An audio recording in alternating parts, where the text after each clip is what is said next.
We are the Gujarat Technological University. Since its inception over a decade ago, GTU has been empowering young and curating minds to realize their true potential. Over 4 lakh inspired students are enrolled with one of the premier academic universities in India. With more than 450 affiliated colleges in its fold operating across 5 zones of the state, GTU, the International Innovative University, your place to move forward.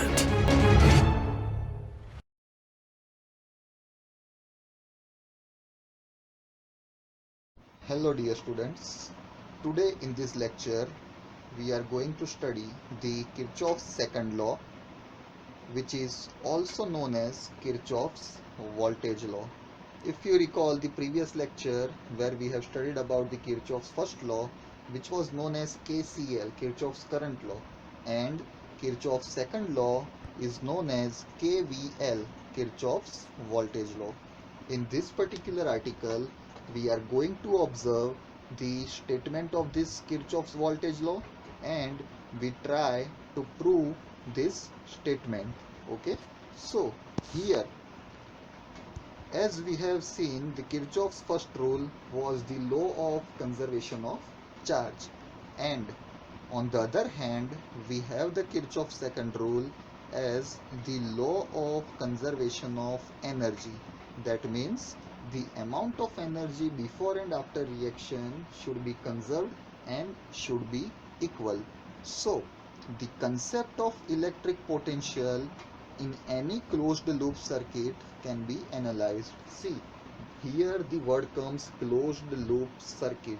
What do you mean by closed loop circuit?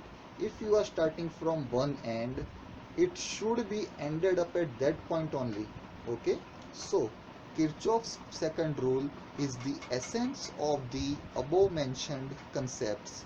So here in this particular figure we have considered a closed path, C, from A to B to C, B, E and ending up to A. So this way you can consider the closed loop, and here different resistors are connected like R1, R2, R3, R4 and R5. EMF with the battery E1 and E2 with different polarities has also been connected in this closed loop. If the internal resistance of the battery is ignored, as I told you earlier that each and every electrical component exhibited its internal resistance, but for a sense of time, if we ignore the internal resistance of the battery, which might be quite smaller, then the rise in electric potential, which going from negative to the positive terminal of a cell, is equal to the EMF of the battery. So here the voltage passing through this cell will be epsilon 1. The potential difference across the ends of a resistors is equal to the well-known Ohm's law, the product of the resistor and the current flowing through it. So that is V is equal to IR. So now we will consider the statement of this particular Kirchhoff's second rule or Kirchhoff's voltage law. The electric potential at any point in a steady circuit does not change with time. So this is the statement and we have to prove that the electric potential is conserved because the voltage is nothing but the source of electrical energy, and we already initiated this article by considering the Kirchhoff's second rule as the law of conservation of energy. Here at this particular point, if we consider that voltage VA is the electric potential, and if we measure the changes in the electric potential following this particular path, here now the direction is very important.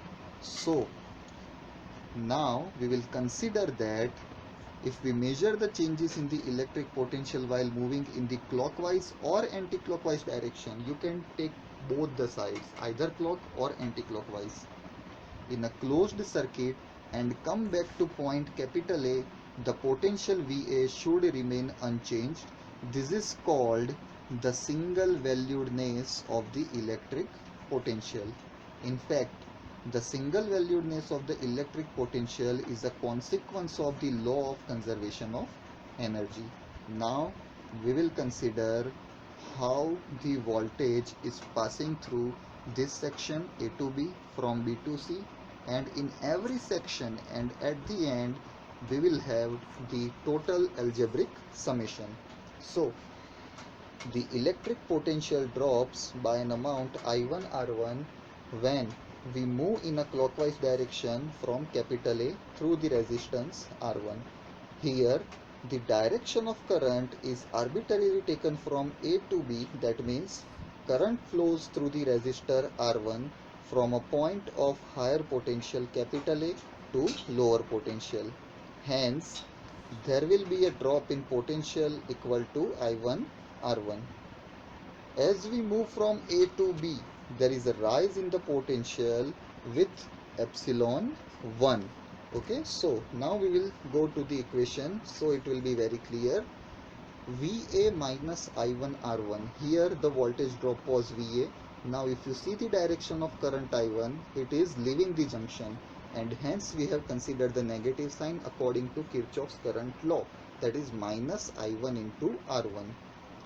The polarity is in the direction of voltage from negative to positive, so we have added this much potential plus E1.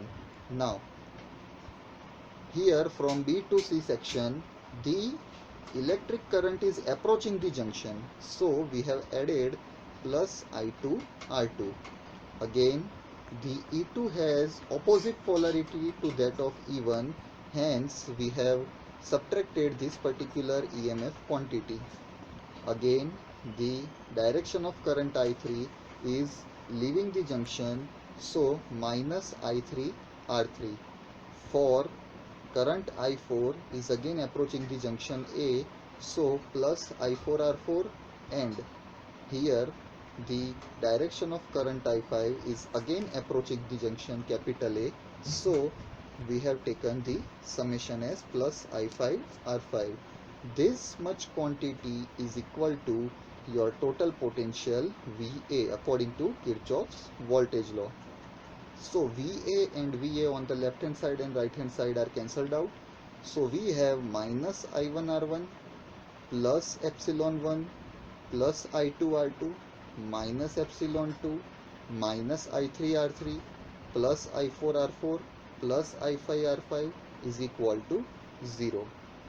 From this equation, now we are setting up the voltage on one side and the EMF potential on the other side. So the algebraic sum of all the changes in the potential around any closed loop is 0 as per this equation, because it does not change with time.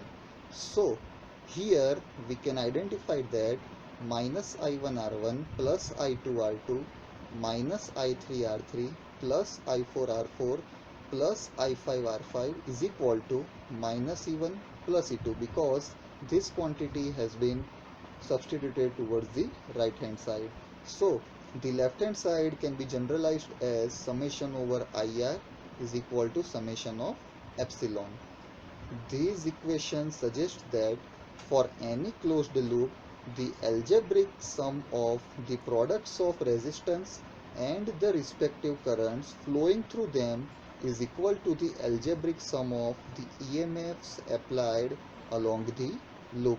So this is the actual statement of Kirchhoff's second rule, or you can say Kirchhoff's voltage law. Again I am repeating, for any closed loop, here in present case A, B, C, D, E to A, the algebraic sum of the product of the resistance and the respective currents, that is the summation of IR, is equal to the algebraic sum of the EMFs, that is of connected batteries, is equal to summation epsilon. Now the important factor was about the sign convention for applying Kirchhoff's rules. So two major conditions which we have to follow. Number one, if our journey through the resistor is in the direction of flow of current which is arbitrarily chosen, IR should be considered negative and if the direction of journey and the direction of current is opposite to each other, IR should be considered as positive. Number 2, the EMF of a battery should be considered negative while moving from negative terminal of a battery to the positive terminal. Hence, the EMF of a battery is taken as positive while moving from positive to negative terminal of the battery. So here we have considered the battery of E1 as plus E1 EMF and battery of E2 as minus epsilon 2 EMF. So these are the major conditions with which we can have the sign convention for applying either Kirchhoff's voltage law or Kirchhoff's current law. So here we can say the voltage is conserved, basically the energy is conserved for any closed loop, that is the condition. And again, this is the question very important for GTU examination, particularly for 4 marks. You have to draw this particular closed circuits. You all have to mention these particular equations for algebraic summation in the closed loop. You have to write down the statement, and this is for your general knowledge. You can avoid to write down in your GTU examinations. So I hope that Kirchhoff's second rule, that is also known as Kirchhoff's voltage law, is now clear in your mind. So thanks for visiting this lecture.